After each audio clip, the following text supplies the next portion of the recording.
This is Danny Flexen here for Seconds Out. Delighted to be joined for the first time by former US amateur star and now 1-0 as a professional, Darius Fulghum. Darius, how are you? Doing great, man. I'm glad to be on. Yeah, well, glad to have you on. Let's start from the start, if you like. So, how did you first get into boxing when you were a kid? Well, it's kind of a long story, but I'm gonna try to make it short. But when I started boxing, I think I was like in elementary school or something like that. And remember, I was watching George Lopez, and there was an episode, and they had Max took him to the boxing ring.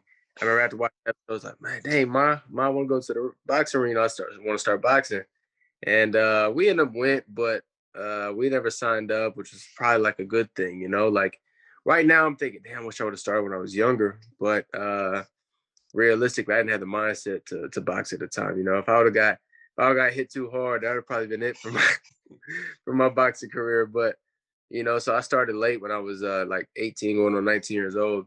Because I was my senior year of high school. I just finished wrestling, and I was originally going to go into MMA, and then so I started boxing, and I fell in love with it immediately. I was like, oh, this is what I want to do, and ever since then, I've been like striving to be the best.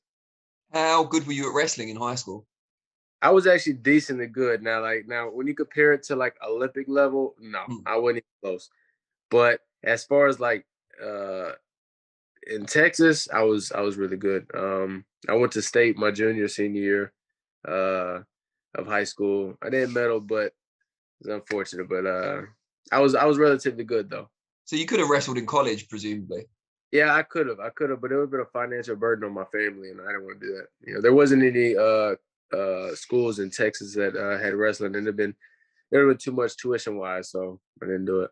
That's fair enough. You've obviously found your true calling now anyway. Right. Did you find you were incredibly natural when you went back to the boxing gym at 18? Because you've achieved so much in a short time. It's crazy. So I came from a small town, and I was one of the best ones in my city relatively quick. I'm talking about within months. And I don't know why. I think really I was already in shape because I was coming from wrestling. I knew all about cutting, how to diet. And I was at that point really just learning how to box, And a lot of my wrestling skills like actually helped me in the ring a lot. As far as inside, as far as even hand fighting, that actually kind of transitioned over. So I was actually, and now I was never really good. Like you can ask anybody that I grew up with, if you would have seen me like box back in the day, I could not fight, but I grasped it very quickly though. So I was one of the best ones in a couple months in my city. Of course, you did very well as an amateur. You won the National Golden Gloves 2018. You were top rated US light heavyweight as well. Was it light heavy? Was it 81 or 91? It was actually 91 at heavyweight. Yeah, so heavyweight.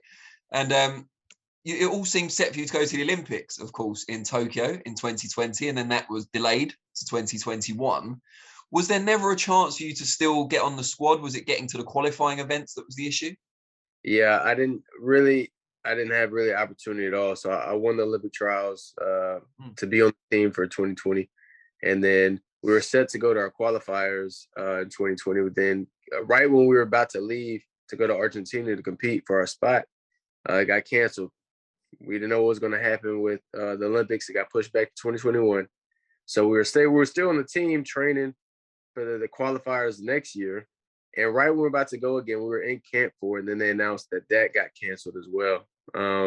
So unfortunately for me and a couple of my teammates, they decided to go by ranking points, but a couple of us on the team didn't have it. We weren't on the team prior to 2019 to have any ranking points.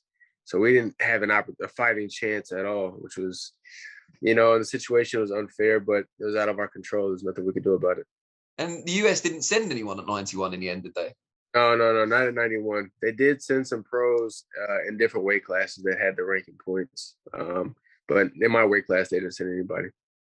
What was it like when you watched the Olympics play out? Because by that point, you knew you were a professional. You were kind of had your mindset on that. So was it tough to watch, or were you kind of detached from it? No, it wasn't tough to watch. And the reason why I say that is because the entire time I was still cheering my teammates on. Like I made some really good relationships with a lot of my teammates. So it was good to see them go off and do their thing. The men's team did really well. So I was really happy for them, not one of those guys that's gonna sulk, and I've moved past it. So I enjoyed watching it. You know, they did their thing, brought home silver medals. Keyshawn, Richard, Duke, you know, they did their thing. So I'm happy for them. When you made the decision to turn pro, how easy was it to decide on your management team, first of all, and then a little while later on your promotional outfit? So for the management, you know, there was a lot of uncertainty about, you know, the Olympic stuff. So anytime I've talked to anybody, I always made it known, like, look, I'm just trying to focus on the Olympics, you know, because anytime I started talking about the pro game, that was on my mind the entire time, was just thinking about going pro, going pro. So I always held off conversations, and that year hold off with COVID actually made it a little bit better because I got to see who stuck around, who was still talking, you know, and S Jam, who I signed with, was talking to me every step of the way, you know, just checking up on me, how, you know, how you feeling, how's everything going, do you need anything, you know, and that meant really a lot to me, you know, and really everything. They have all the connection. They've shown they can build people up. They've proven they've taken people to the top. So it was an easy decision, and I think I made a great one. And then Pro Bellum, obviously, you went to join them from a promotional perspective. How crucial to that decision was that Sam Jones, who was the co-founder of SJAM, moved on to a position with Pro Bellum? It played a good role, you know, because I'm a huge fan of Sam. Sam's a great promoter, and I know what he can do with his mouth. You know, when he could talk a fighter up. You know, I've seen it. I've seen what he does with his fighters. So it did play a big part. Wasn't the only part, but it did play a big part. You know, Pro Bellum has a huge vision, huge dream, and they're shooting for the stars. You know, like they're aiming to fight everywhere around the globe, which is something I'm really passionate about. You know, like to be able to fight everywhere, fight in the UK, to fight in Dubai, you know, and all these different places. So that was a huge kind of point as well. I kind of seen their vision, and I think they can do it. So I want to be a part of the ride and be one of the starting ones to come out with them from the bottom all the way to the top. You know, when my day is finished. Well, yeah, so I have to ask, given this amazing backing you've got, were you at all surprised that your pro debut was on a Thursday night in Mexico? I was, you know, it's crazy because Probellum did a really good job by making something happen kind of last second. So I was originally supposed to make my debut in the UK on the 18th of December. But there was some issues with the with some behind the scenes stuff, you know, and they wouldn't be able to happen. So they made a last second audible to change it to Mexico for the 16th, which I was actually, you know, very happy with. The only thing that was important to me is that I fought, you know, and so they were able to make that happen, and I'm happy with it. And then fight number 2 in your home state on the undercard of a huge fight at welterweight, 3 belts, Errol Spence or Dennis Ugas. You must be absolutely delighted in only your second professional fight. Huge, man. Like, I don't think you understand, because I haven't fought really in the States in a long time, you know, period. You know, a lot of times when I was on Team USA, I was fighting overseas, and I just fought in Mexico, you know, and to be able to fight in a huge venue like that, you have to understand I came from a very small town, you know, in Killeen, Texas. That's where I was raised at, and which is about 2 hours from Dallas. And to be on a big platform fighting a huge arena like this, man, it's just like something like as a kid that you would never think would happen, you know. So I'm extremely excited because I haven't fought in Texas in a while, and I get to bring all my people out, all my supporters. They get to see me fight. They haven't seen me fight in a very long time, so I'm really excited for it. Yeah, it's awesome. Now, who are the fighters either now or when you first got into boxing at 18 that you look up to, or that you look at their style and you like to watch, or anything like that? As far as like people that I really know that I'm really close with, I'm really close with this guy named Marcus Taylor. He fights at 47 and 54. Extremely talented guy. Very, like, his mindset is something crazy. I always talk very highly of him, but he's kind of under the radar. You know, he's not very well known, but he's somebody that's close to me that I'm like really close with. Other people like Shakur, I'm a huge fan of his style. Dude is extremely talented. I like watching this film. It's a little bit different because he's southpaw, but the way that he controls his range and distance is unmatched. I was a huge Andre Ward fan. I like Boots Ennis. Like those, their styles I really like. So those people that I like to watch. And now tell us about some of the better fighters that you've sparred, especially since you've turned pro. The best person that I've ever sparred would be Jared Anderson. Okay. Dude is extremely talented, man. So in the heavyweight division, and it's amazing to see like a young American heavyweight like that, that's got all the skills, got the mindset, he's got the power, he's got everything he needs to be a world champion. Even Tyson Fury said it. So that's probably the best person that I've sparred with. Would be him, yeah. We were hoping to see him on the Fury White undercard over here, but I heard he's recently been injured, so he's not going to be able to make it, which is a shame. But yeah, great talent, as you say.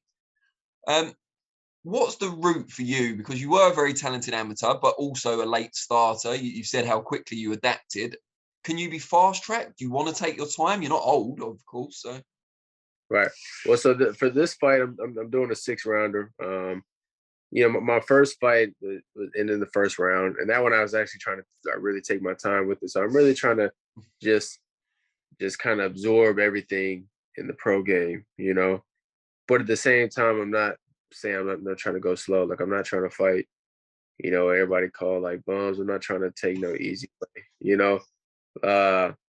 I do need to be tested, and I think Probellum is going to make sure that they try to make sure I get the right test at the right time. Because all the guy I'm fighting 5-1. He's got a good record. At least a winning record for somebody in their second fight. So it's kind of right in the middle. I wouldn't say I'm being fast tracked, but I wouldn't say I'm trying to go slow either. I think we're just trying to do what's right for me, and I think that would be a play by play, fight by fight kind of move to see where I'm at and how I'm developing. Let's get your assessment on the top of the light heavyweight division currently. There's a big fight coming up, of course, not long from now, between Joe Smith Jr. and Artur Beterbiev for 3 of the 4 major belts at 175 pounds. Who do you like in that one, and how do you assess that top level of talent at the moment? So I would say, like, Joe Smith is hard work. He's got a high output. But I don't really see him winning against Beterbiev. I think Beterbiev is a great boxer, but he is extremely strong.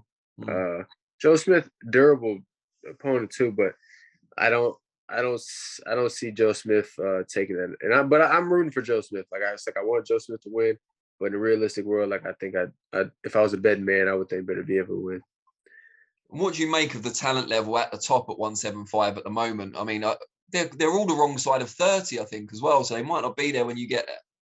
Right. That's one of those things you kind of think about, It's one of those. It's one of those still waiting if Canelo will still be there. I don't know where Canelo is at. He's kind of teetering around. He's 68, fighting 75. I just heard something where they were saying that Canelo may fight the winner of Beterbiev and Smith, depending on Triple G. If he beats Bivol, which I'm a big fan of Bivol, actually. Like, I really like Bivol's style. I think he's a great boxer. Oh, are you going to pick him? Are you going to pick him to beat Canelo? I don't think anyone has yet. No, I don't think he's going to beat Canelo, though. But I do like Bivol, though. I do like Bivol, though. But there's a lot of talent at light heavyweight, and that's why I think it's a perfect division. Like, and I'm at a really good spot weight wise. I can fight 68, fight 75, whatever would be the best fights for me. I'm gonna say 75, but if there is a fight at 68, I can go get it. Oh wow! Do you know much about any of the British light heavyweights? I won't be offended if you say no, but no, I know Buatsi. I don't know him personally, but I like Buatsi as well. I've watched Anthony Yard, and I've watched I can't think of the guy's name that he had just fought. He was really good. Has a great jab. Lyndon Arthur. Lyndon B. Arthur. He was really good too. But I missed the second fight. It's hard. Some of those fights, it's hard for me to watch over here. Like, I can't. I don't have access to watch it, so I didn't get to watch the second fight. But I know he got stopped. We'll work on sending you some links going forward. Please do. Yeah, no problem. Please. There's a lot of I can't catch. One thing we haven't discussed, but I'm sure you've been expecting it, is that you're a qualified nurse. You've got a degree in nursing from college. Just tell us about why you decided to go into that field. It was kind of something I've always said I was going to do. And I don't know where it came from. I wish I knew. I didn't know my dad kind of pushed me into it. He kind of mentioned it to me. It was like, they make great money. It's always, the job's always available. They need male nurses. It's a high demand. And I was like, yeah, okay. And I've talked to several nurses, like when I was in like high school and stuff. And I took classes when I was in high school, some LVN classes. And I think a big factor was I was really interested in science and really just about the body, period. When I was a chunky kid, and so I went through a whole journey with myself about even just losing weight and just being a healthier version of myself. And then once I started doing that, kind of just being a nurse kind of felt natural. And so as far as that's what I wanted to do. And then so as soon as I graduated high school, I went to college, started taking my prereqs, and I went to Prairie View A&M and got my bachelor's in nursing. Excellent. And have you worked yet as a nurse since, or has boxing just taken over? Boxing's completely taken over right now. I'm not gonna lie to you. So everything lined up so perfectly. So I graduated 2019 with my degree, and then literally 2019 was the year to qualify for the Olympics.